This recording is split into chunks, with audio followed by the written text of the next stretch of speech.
In the bustling city of Lagos, where the air is thick with the sounds of traffic and the hum of life, Adeolu Daramola, a successful businessman at 35, sat in his sleek apartment, contemplating his next move.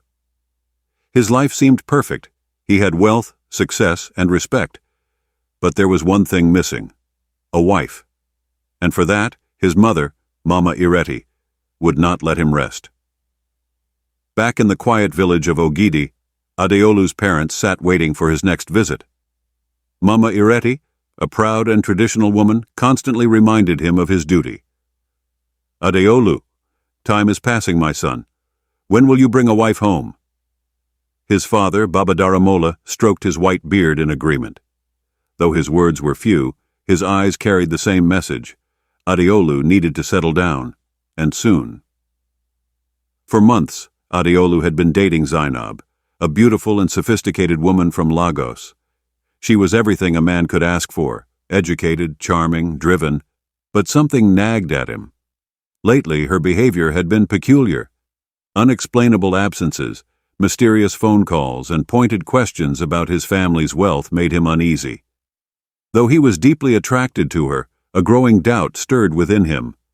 Adeolu's father, sensing his son's unease, suggested they consult the village elder, Baba Ojo, before making any big decisions. Baba Ojo, known for his wisdom and deep connection to tradition, would have the insight they needed. Adeolu, though hesitant, agreed. He respected tradition, and this decision was too important to take lightly. The village was a stark contrast to the bustling city Adeolu had grown used to. As they approached Baba Ojo's humble home, the elder sat waiting, his eyes glimmering with the wisdom of years gone by. After a few pleasantries, Baba Ojo's tone turned serious. "Adeolu," he began, "marriage is not just about love. It is a lifelong covenant. There are things unseen, secrets that can ruin a man." Adeolu shifted uneasily. He respected Baba Ojo, but talk of unseen forces and hidden secrets made him skeptical. Still, he listened carefully as the elder continued. Baba Ojo placed a divination board on the ground, his hands moving with practiced ease as he chanted softly. Cowries flew into the air and landed in strange patterns on the board. "You are on a path filled with obstacles," Baba Ojo said gravely. "A woman will bring you great pain if you do not tread carefully." Adeolu's heart skipped a beat. "What do you mean, Baba?"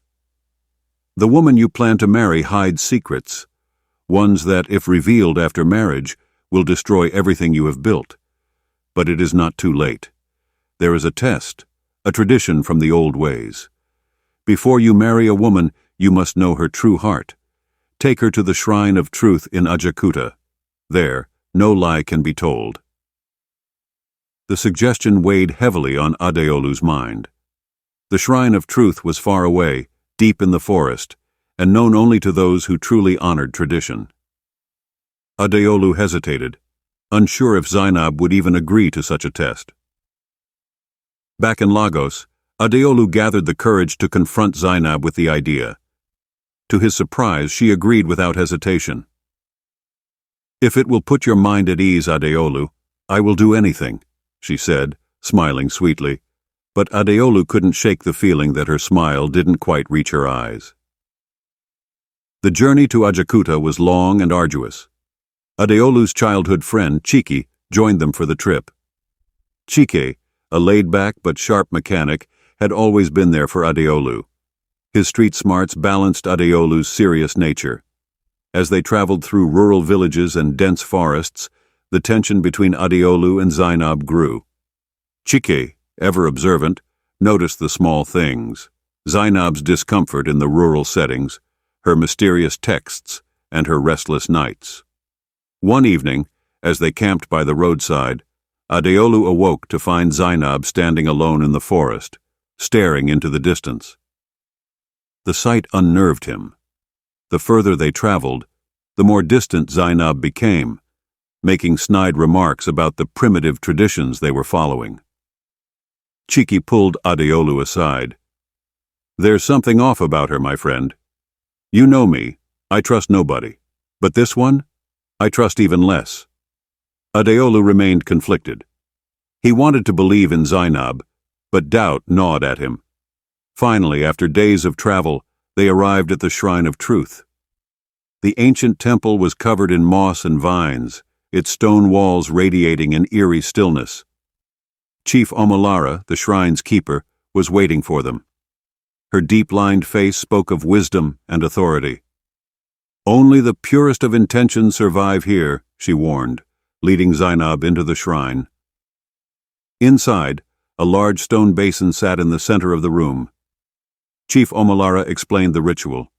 Zainab had to place her hands in the basin and speak her truth aloud. If her words were sincere, the water would remain calm. If not, the water would turn black. Zainab hesitated, her hands trembling as she placed them into the basin. She began to speak, her voice steady at first. "I love Adeolu and I want to marry him," she said, but immediately the water rippled. Chief Omolara raised an eyebrow but said nothing. Zainab's eyes flickered with panic. I want the best for him. I don't care about his wealth." The water turned black. Adeolu's heart sank. He could feel the truth unraveling before him. Cheek stood in silent anticipation, his eyes narrowing as Zainab's facade crumbled. Finally, Zainab snapped. "Fine!" she shouted, pulling her hands from the basin. "I was never going to marry you for love. You're a means to an end, Adeolu. You think a woman like me wants to live in a village or play housewife? I have ambitions, plans. You were just a part of that." The confession hit Adeolu like a blow. The truth, as painful as it was, lay bare before him. Zainab stormed out of the shrine, leaving Adeolu standing in shock, his heart heavy with betrayal. Chief Omolara, her face calm, approached Adeolu. "Do not let this break your spirit, young man. The truth, though painful, is a gift." Adeolu sat in silence, processing everything. He was angry, hurt, but also relieved. The weight of uncertainty had lifted, replaced by the clarity of truth. Chike, ever the supportive friend, placed a hand on his shoulder. "I told you, my friend, but look at it this way. At least you found out before you said, 'I do.'" Before they left the shrine, Chief Omolara handed Adeolu a small carved figure. "This will guide you to the right path," she said. "The right woman will come, but you must be patient." Weeks later, back in Lagos, Adeolu had moved on from Zainab. The experience had made him wiser, more cautious, but also more at peace. One evening, while attending a family wedding in the village, Adeolu met Ngozi, a humble yet confident schoolteacher. Unlike Zainab, she had no interest in his wealth or status, only in his heart. As the sun set on the village, Adeolu and Ngozi walked together, their laughter filling the air. Passing by a vendor selling carved figures similar to the one Chief Omolara had given him, Adeolu smiled. He had finally learned to trust his heart and the traditions that had guided him all along. And so, Adeolu walked into the future, wiser and ready for a love that was honest, true, and lasting.